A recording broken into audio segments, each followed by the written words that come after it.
Hello, and this is Adam, and in this video I'm just going to explain the very basics of redstone, like how the most basic pre 1.5 redstone technology works and what it does.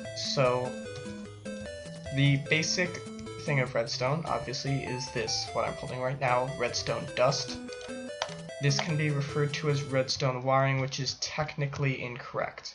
Now, redstone is sort of the Minecraft equivalent of electricity, though in reality it works more like some sort of magnetic powder, because as opposed to actually working in a circuit, it doesn't go in a circuit at all. It just has it's a toggle switch. Is essentially the entire thing runs on a toggle system. There's on or off.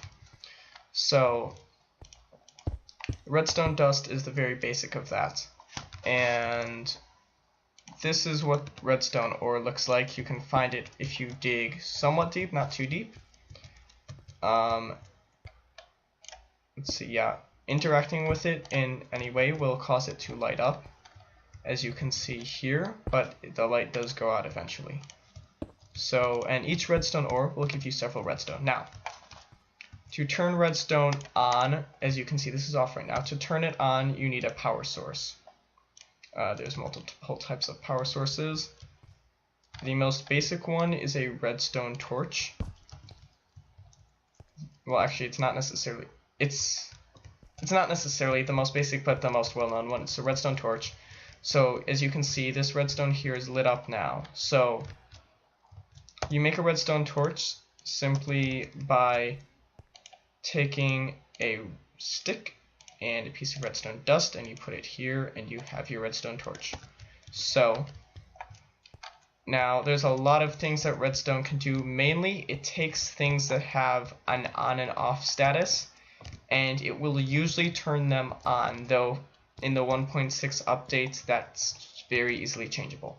So sorry, in the 1.5 update that's very easily changeable. So for example, wooden doors. I'm sure you're all familiar with this. It's very straightforward. You operate this thing by right-clicking on it. You can open or close it. And you can open or close it with your bare hands. Or it can also be activated or deactivated by a redstone charge.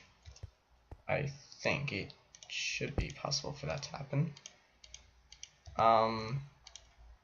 Well, it's not working that way right now, but it should work that way. I'm gonna play around with this to see why it's not working the way it's supposed to.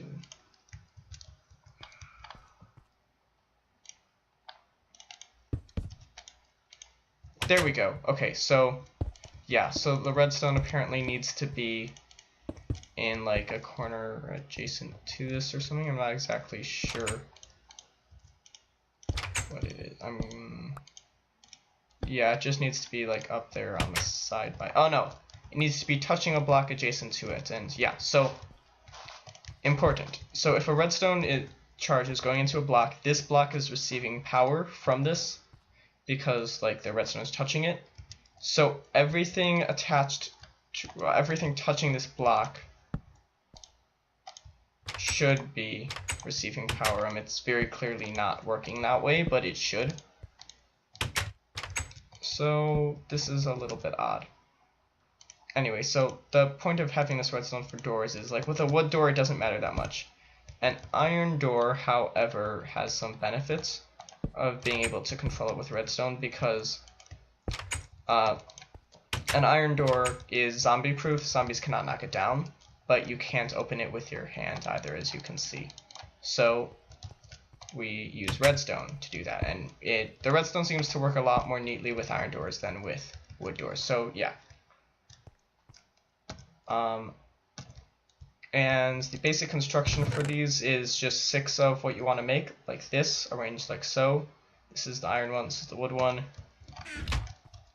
So redstone can also be used to activate trap doors, and you make a trapdoor by putting it on the edge of a block like so. It needs to be on an attached block. Again, it needs to be touching a block receiving power, though because you're able to edit the way it is, I think that might be why the wood door was acting screwy, because like you can edit the way a wood or a trapdoor is so the redstone doesn't have as much of an effect on it. But let's say if I put this here, never mind, if I put this here, no, there we go. If I put this here, it will activate, take it away, and it goes back to normal. So yeah, other things that can be toggled, this is a piston. It pushes stuff. So if I push this here, it'll push that there. If I put another one here, it will also push that there when it's receiving a charge. So when a piston is receiving power, it's out like this. When it's not receiving power, it is in. So they can push up to, I think, 12 blocks. There's also something called a sticky piston, which, I mean, you can probably guess what this does. Instead of leaving the block pushed out, it'll just reel that same block back in once the charge goes away. So yeah, that's what pistons do. And the last thing there's two other things that redstone can toggle. There is a gate, which is similar to a door, but it's part of a fence. So as you can see, I can't jump over this, because even though it takes up one block of space, it actually counts as being much taller than that. Redstone can activate and deactivate this thing, just like a door. So yeah, when it's receiving power, it's open. When it's not, it's closed. Very straightforward. And the last thing that... Okay, so actually, I'll take a second and show you how to make some of the stuff I just used. Okay, so a trapdoor is like a wood door, but sideways. A piston is made like this. You put 2 cobblestone, then the redstone, iron, and just wood on top. To make a sticky piston, you take a slime ball, which you can get from killing slimes, on top of an already made piston. And a fence gate, I think, is here. It's just 2 sticks, 2 planks, 2 sticks. Now, I've used oak wood for all of this. The wood type doesn't matter. So what I'm about to show you now is a redstone lamp. You make that by taking a glowstone block, which is made with 4 glowstone, and putting it in the center of 4 redstone like this. And glowstone lamps light up similar to glowstone, but only when it's receiving power, which is nice because you can turn it on and off. It's like a light switch. So yeah, now that I've explained the basic items that can be toggled by redstone, there are multiple ways to activate redstone. I just showed you a torch already. There's also a lever. You make a lever by putting 1 stick on top of 1 cobblestone, and there you have your lever. So if I put the lever here, the default thing is off. If I right click it, it will turn on like this. So I can use a lever to turn my redstone lamp on or off. Very nice. So now something you'll notice with redstone, if you play around for sufficiently long, is that actually, if you play around for sufficiently long with redstone, you will notice that the charge does not go on forever. It does eventually run out, at which point nothing happens. So to remedy this, we have this thing called a redstone repeater, and you make it by taking 3 stone, then putting a redstone torch on each side and a redstone in the middle. What it does is it extends the redstone charge. It also has another function, which I'll explain in a later video. This is just, well, actually, yeah. So another thing you can do with redstone repeater is you'll notice there's a second torch here. If I right click it, it'll move the torch out. The farther outward the torch is, the higher the resistance is, and the longer it will take to pass the charge from the receiving end to the from the input end to the output end. So you'll notice there's a little arrow on this. The arrow is the direction it's pointed. It will only work if the input is behind the arrow and the output is in front of the arrow. So now if you watch, I'll move my lever a little closer so you can see the delay. So I flip the switch, did you see that? There's a little bit of delay before the charge actually changes. So yeah, that's how a repeater works. Nothing.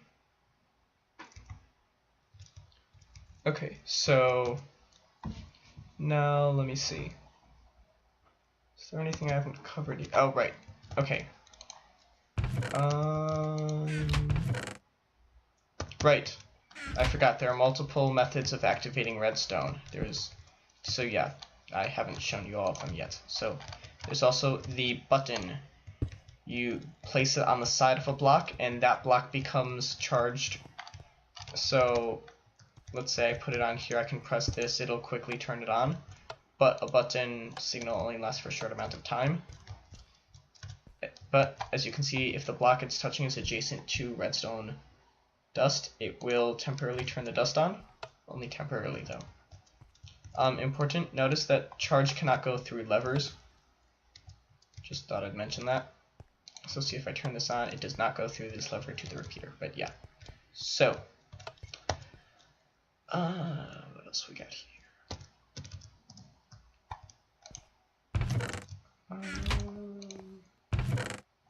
Right, pressure pads. Pressure pads are a bit like buttons in that they don't work forever.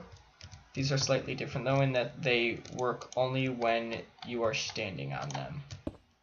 While I'm standing on this, it emits a charge, but when I'm not, it's not emitting a charge. So these are quite nice for a reason that I'll show you a little bit later. And I think with these pressure plates...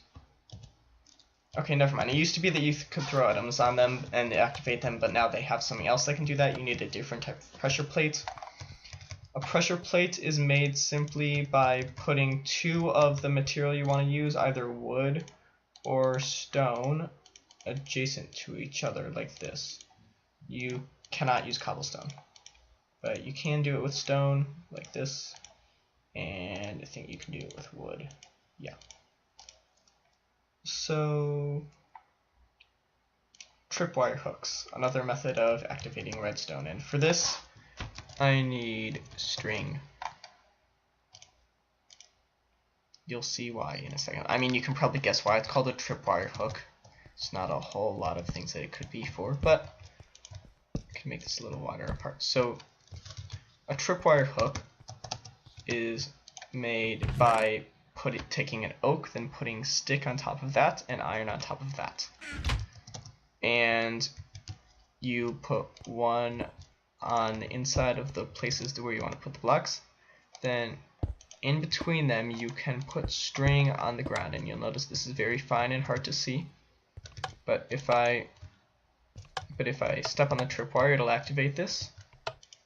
Also, if you break the tripwire, it'll also temporarily activate it. So it's a very foolproof system. I think you can jump over it pretty safely, but of course you've got to be careful that you don't actually land on it. Now obviously, now I get to where this all becomes fun and relevant. TNT. You may know how to craft this already, but I'll show you anyway. And this is considered the most fun redstone thing. So you need gunpowder, which you get by killing creepers or ghasts. You need 5 of that. And then you just put 4 sand in the spaces, and you have your TNT. So, it's not that powerful compared with some of the stuff in other mods, but I'm still going to do this a fairly safe distance away from everything else, because I don't want to wreck all that. So I have my tripwire here, and so when a hook is activated, as I said, the block adjacent to it receives charge. So the light is activated, as you can see, because it's on top of that block. So,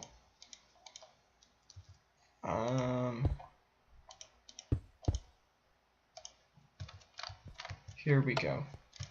So I'm here, let's see, and as you can see, tripwire can be a little bit hard to see from a distance. So, I might just be walking by looking around. I see this TNT and I want to go after it, so I'm going to go get that TNT. Wait! What's going on? Oh no! It's going to explode on me! Oh no! Okay, I intended to do that on survival. That's awkward. There we go, I'm on survival now.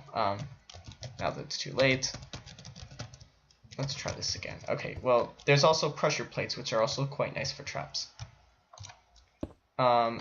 These TNT can be placed adjacent to these, as you've seen before.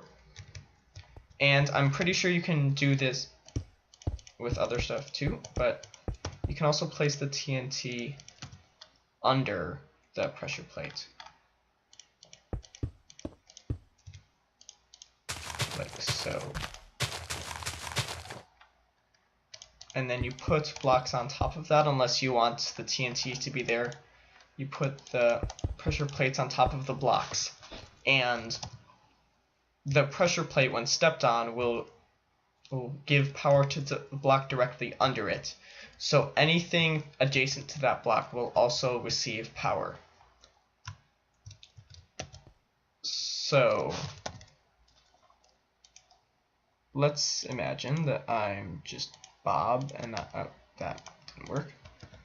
Let's imagine that I'm just Bob and I'm walking around, and I see all this diamond ore here. I want to get that diamond ore. So what do? I run straight for it, and of course get caught in the trap. Why is that hissing noise? Where's it coming from? Oh no! Oh no! Oh no! Ow! That was painful. That didn't go well at all.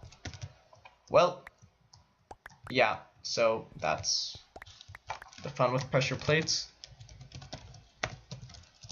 And fun with pressure plates and TNT. Oh, I should probably go to create. There we go. No? I keep doing 0 by accident.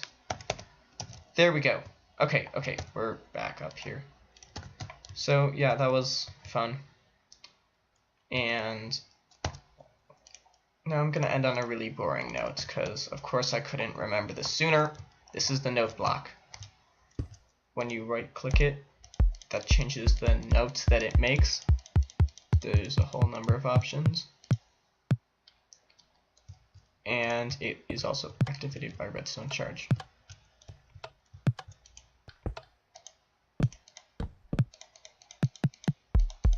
And for some reason this is making fairly low notes, but yeah, right clicking on it will change the charge, or not change the charge, change the note that it does.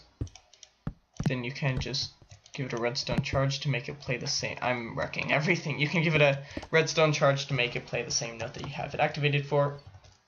So a lot of people, by using repeaters to delay stuff and putting redstone adjacent to stuff, will like make a bunch of note blocks to play a whole song.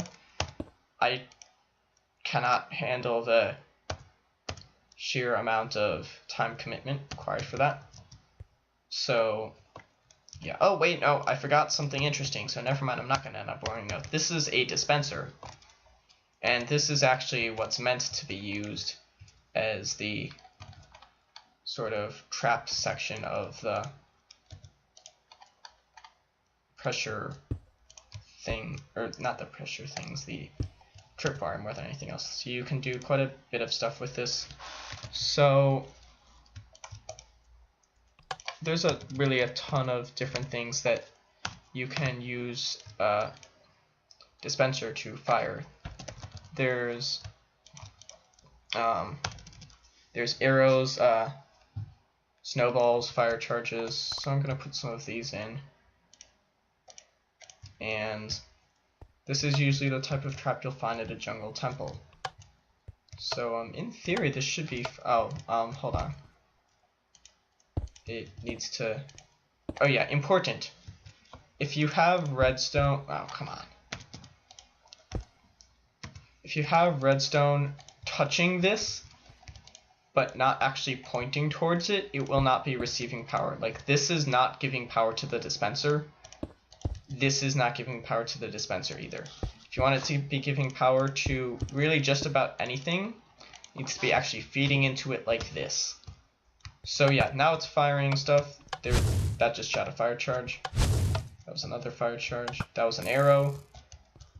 That was a snowball. That was a fire charge. So yeah, fire charges are the only things that go straight in one direction. It doesn't go perfectly adjacent to the ground, but it goes fairly straight. And it doesn't change its direction once it's fired, though it can though the actual direction is variable. So one last thing. Dispensers, as of a recent update, can now drop lit TNT, so we're gonna have a little bit of fun with that.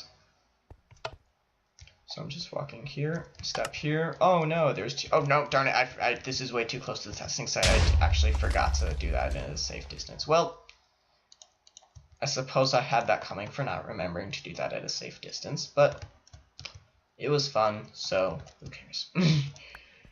So yeah, that's about it. That's the basic redstone stuff.